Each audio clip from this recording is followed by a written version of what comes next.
Viridian, The Green Guide, by Clouds. My Head in the Clouds Not Coming Down. Read by Oooohh 5. Chapter 61. Distraction. Summary. Alpha 1 puts his most recent plan into play. Shota grabbed his third cup of coffee, resisting the urge to chuck it in one swallow. How did a top 10 hero just go missing? Sure, Shota didn't like Endeavor. How could he, after the man had almost killed Viridian? But he was the number 2 hero. He couldn't just disappear. There were protocols. He had training. There was no logical reason why Endeavor should be able to just disappear for more than 3 days without anyone having any clue where he went. There had been talk among the police department for weeks now about bringing the Todoroki kids in and making sure that the rumors of child abuse that had been circulating since the New Year's disaster were false. But he hadn't been planning on those interviews pulling double duty as a potential murder investigation.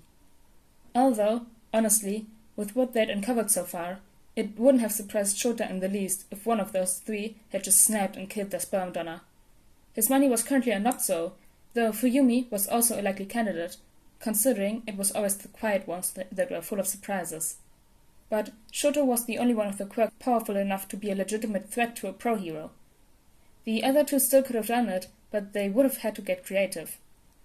Tsukauchi, however, had just cleared all 3, which was how Shota had found himself involved in the whole mess. If the villain factory was looking for powerful quirks, Endeavors would certainly fit the bill, and if Alpha 1 really was the one behind the experiments, he might have the power and connections to explain how the number 2 hero had managed to vanish off the face of the earth. They obviously weren't hoping for that, considering that Endeavor was enough of a loose cannon without whatever modifications those monsters did to turn their victims into berserkers, but it was something they were going to need to prepare for in case it happened.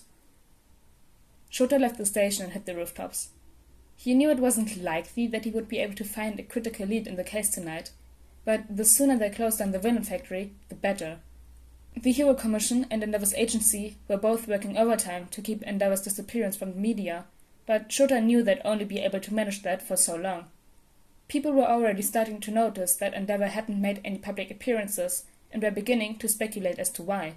So Shota gave it until the end of the week, at the latest, until the vultures managed to sink their claws into the whole story. That was gonna be fun. He heard a scuffle a few alleys over and made his way there, jumping down when he saw Viridian fighting 2 villains while the victim cowered in the corner. They weren't very skilled, and Shota knew that the kid really wouldn't have any trouble taking them down by himself, but he still didn't waste any time dispatching the thug that was trying to sneak up on the kid, then quietly went after the other. If he could get rid of both villains before Viridian realized he was there, then he might just have a chance to grab him and take him in before the kid ran away again. He was already moving to attack the second villain when Viridian brought both of his pipes down on the guy's head and knocked him out. Years as a pro-hero had taught Shota to roll the punches though, so he simply shifted his momentum into going after the kid instead. For half a second, he thought he would actually succeed in catching him, but Viridian's eyes widened and at the last moment he managed to roll away, grabbing his slingshot and letting a marble loose right at Shota's chest. He used his capture weapon to stop it, but when he'd recovered, the kid was already halfway up the wall. "Nice try, Eraser." The kid gave him a bright smile as he leaned over the fire escape. Can you make sure the police get those guys?" Shota grunted and activated his comm to let the police department know he had criminals ready for pickup. "You can at least help tie the villains up before throwing in the towel, problem child." I'm not." The kid's cheeks puffed out indignantly. "I'm not throwing in the towel, Eraserhead. I'm trying not to get arrested." "Same difference," Shota responded cheekily, leaning down to zip-tie the villain's wrists together. He could still feel the kid watching him, so he wasn't as rushed as he could have been as he turned to the victim. "The police will be here in a few minutes, and these villains aren't going anywhere. Now, if you'll excuse me, I have a vigilante to catch." He smiled as Viridian squawked above him and scrambled to get onto the rooftops, Shota following quickly behind after receiving a confused nod from the victim. "No fair," Viridian called over his shoulder. "Who's throwing in the towel now?" "Still you, kid," Shota responded. "We're offering you a shot at being a real hero. Just quit running and let us help you." "I told you, I can't be a hero," Viridian yelled back. But I'm not trying to die anymore, so pick your battles.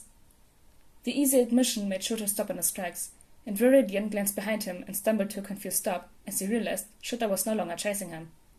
A logical problem child. He should have been using this chance to get away.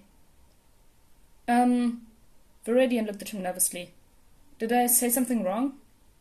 Shota blinked a few times as his brain finally caught up. No, kid, not at all. I'm happy for you. Congratulations. Viridian shuffled nervously in pace, his voice getting quieter as he retreated back into his shell. I know it seems kind of sudden, but, there are a couple of people I can't leave, you know, so, I'm gonna be better. Maybe this was his chance to finally get through to the kid and convince him to let them take him into custody. Problem child. I'm not gonna stop being a vigilante. Viridian cut him off quickly. I still want to help people, and I'm not going to give that up, but, I'll try to stop being so reckless, and I'm trying to communicate better. Did the notebook I gave you end up being useful?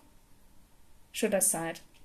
If I say yes, are you gonna keep digging into things you're not supposed to? Viridian smiled sheepishly. I probably do that anyway. Shota glared at him, but the problem child simply gave him a shit-eating grin, and he couldn't help being grateful. With how distraught the kid had been recently, it was nice to see him in a good mood.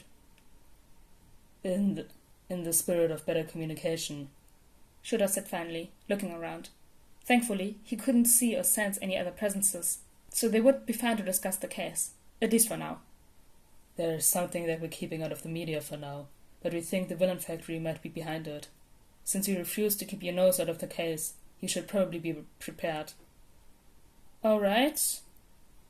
Viridian looked confused and stepped a little closer. What is it? Shota glanced around again. The kid knew a lot about heroes, so it would be better to bank on that so he could keep it vague, just in case anyone was listening. No one's seen Enji Todoroki in a few days. Enji Todo... Viridian's eyes widened. You mean N? Shota cut him off with a glare, and the kid slammed his mouth shut as he fully processed how bad it would be, if and when that information got out. Oh, the kid breathed. And you think it's linked to Trigger? Shota shrugged. He's got a strong quirk, and the family didn't have anything to do with it. You have to admit it's likely. But why? The kid started muttering, and Shota could tell he was going to lose him into theorizing if he didn't say something soon. It seems so risky. They're operating in the shadows, but this'll... Kid, Shota interrupted. You realize that most of the reason I'm telling you this is because if he shows up different, I want you to promise to run in the opposite direction. You said you're gonna be less reckless? Well, let's put that resolution to the test. I would never! Viridian waved his hands frantically to emphasize the denial. I know I would lose that fight, no question. I'm pretty sure the only reason I'd ever fight him, especially if the villain factory got their hands on him, would be if he came after me directly. But I'm just a minor vigilante, so that's not gonna happen. All right, Shota said skeptically. Just remember, you promised. I won't forget, Viridian said seriously. Then the problem child grinned. See you later, Eraserhead. Shota activated his quirk and grabbed his capture weapon, but the kid was already hopping onto the next rooftop. Get back here, kid. To his surprise, Viridian actually laughed as he ran away. The third glass in a row melted in Dabi's hands as he tried to polish it, and he would have thrown the buffing rag onto the counter in frustration if it hadn't already burned into ash. He knew that he hadn't been meant to overhear the conversation, but he'd just been trying to cool down after a long evening working a hot bar, keeping through the rooftops to avoid the inevitable stares and fear that came when normal people saw his scars. And, of course, as someone who had a side gig as an info broker, seeing a vigilante and hero having a civil conversation had been enough to ignite his curiosity, but he almost wished he'd just gone back to the bar immediately. No one's seen Enji Todoroki in a few days. Most civilians wouldn't know the name, even though it was public record, because most people just didn't care. It was a lot more fun to cheer for Endeavor, after all. Dabi, however, knew the name a little too well. How could a kid ever forget his own old man, right? How such a big story was being kept out of the media was a miracle in and of itself, but Dabi wasn't going to be the one that broke it. No, he was more concerned about finding whoever had dared to kidnap his father when he was supposed to be the one to kill him. Eraserhead and Viridian hadn't dropped a whole lot of hints during their conversation, just something about a group called the Villain Factory and that they had connections to Trigger, but it would have to be enough because Dabi wasn't about to let a bunch of nobodies steal his revenge out from under him. And if he had to stop this Villain Factory himself, then so be it.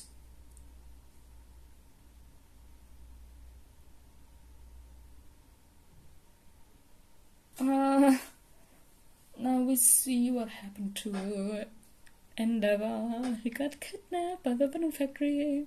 Oh my god. Anyways, guys, I hope you all enjoyed chapter 61 of Viridian the Green Guide, and I'll see you all next time. Bye!